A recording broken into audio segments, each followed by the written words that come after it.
The 2014 Ford Escape is the best SUV for you if you're willing to give up a little interior space for some terrific road manners. You'll also need to acquire a taste for some ambitious styling inside and out, and be patient with Ford's idea of cutting-edge connectivity. The rewards include a European-grade driving experience and some pretty clever conveniences like this liftgate that opens with a wave of your foot.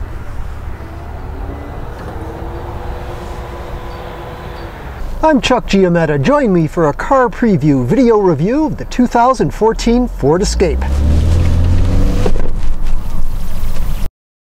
This is the sophomore season for an SUV that underwent a big change for the better last year. Ford shelved a primitive 10-year-old design and replaced it with a modern crossover based on one it sells in Europe. Americans responded by making the snazzy new Escape the country's top-selling compact SUV, a title it's since relinquished to the more sensible shoe's Honda CR-V. The 2014 Escape styling is unaltered, so the body remains a mini riot of creases, curves, and vents, and Ford drops the SEL trim level, leaving the base S, midline SE, and this, the top-of-the-line titanium. All versions of the Escape now have a rear-view camera, plus a front passenger seat that's height adjustable. And that hands-free liftgate becomes available with the trailering package, so you can open it with your toe and tow 3,500 pounds. There's plenty of space in front on supportive buckets. The rear seat backs recline, but roominess is a sore spot, with knee clearance at a premium if the front seats are more than halfway back. Look to the Honda CR-V or Toyota RAV4 if your compact crossover plans include grown-ups or even teenagers back there. A number of rivals have more cargo capacity too, though Escape's 34 cubic feet behind the rear seat and 68 with it folded easily handles most needs. Most compact crossovers offer one engine, two at most. Escape offers three. All are 4 cylinders and 2 are turbocharged. The S model has a gruff 168 horsepower 2.5 liter and is front-wheel drive only. SE and Titanium come with a turbocharged 1.6 liter from Ford's EcoBoost engine family. Its 178 horsepower is on par with competitors' base engines, but its 184 pound-feet of torque is more than most. A 2-liter EcoBoost is a $1,200 option for the SE and Titanium. With 240 horsepower and a robust 270 pound-feet of torque, it's among the most powerful engines in this class. All-wheel drive is a $1,750 option for the SE and Titanium models. Every iteration of the Escape rates between 24 and 26 miles per gallon city highway combined. That's about the class median, but impressive given the EcoBoost engine's performance. Incidentally, the only engine for which Ford recommends premium octane gas is the 2-liter EcoBoost. The 1.6-liter turbo's low RPM torque makes it ideal for most buyers, while 2-liter Escapes are among the quickest crossovers under $40,000. A 6-speed automatic is the only transmission. It's responsive, but this sporty crossover deserves steering wheel paddle shifters rather than this awkward little button on the gear lever. Escape's Euro roots are evident in spirited road manners. EcoBoost versions suffer a trace of turbo lag off the line, and getting all their performance to the pavement is best accomplished with all-wheel drive.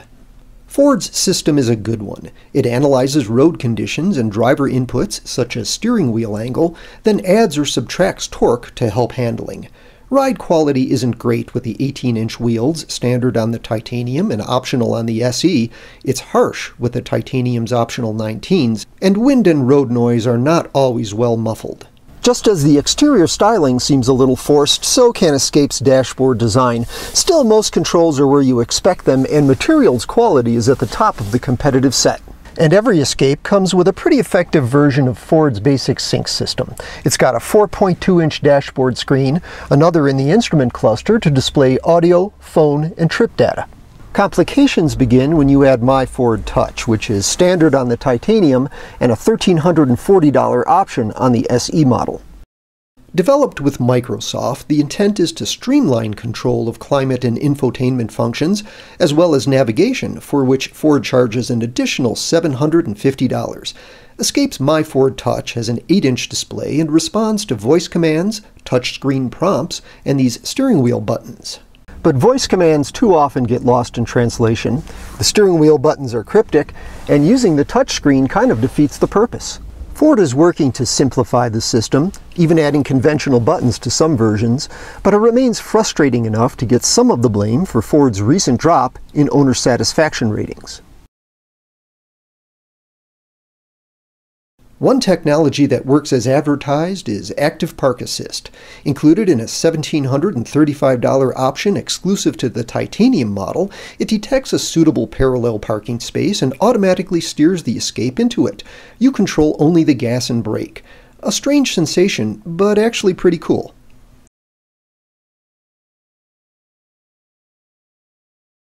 Maybe it's that EcoBoost Premium or the high-grade interior materials, but the volume-selling Escapes are a bit pricier than direct rivals.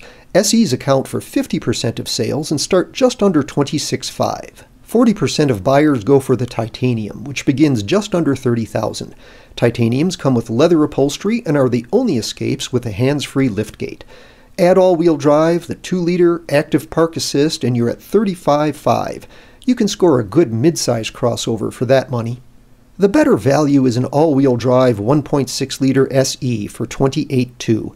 Sync already includes Bluetooth, so the SE buyer must decide whether to shell out an additional $2,100 for navigation and get My Ford Touch in the bargain. Overall, the Escape is a success, a great example of Ford's commitment to bringing European design and dynamics to its American audience. If you can live with the tight rear seat and make peace with My Ford Touch, it deserves a place on your shopping list.